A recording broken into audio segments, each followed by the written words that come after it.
ஆசையுடன் கேட்பவர்க்கு அள்ளி தருபவன், அல்லல் துன்பம் துயரங்களை கிள்ளி எறிபவன், பாசத்துடன் யாவரையும் பார்க்கின்றவன், பாவங்களை பார்வையினால் மாய்க்கின்றவன், அல்லல் பழும் மாந்தர்களே அயராதீர்கள், அல்லாஹ்வின் பேரருளை நம்பி நில்லுங்கள்,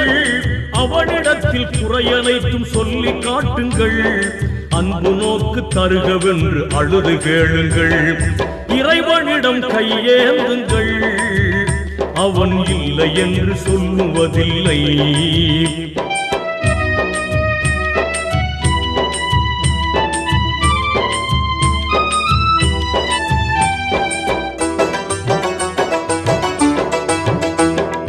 தேடும் நேயர் நெஞ்சங்களில் குடியிருப்பவன்,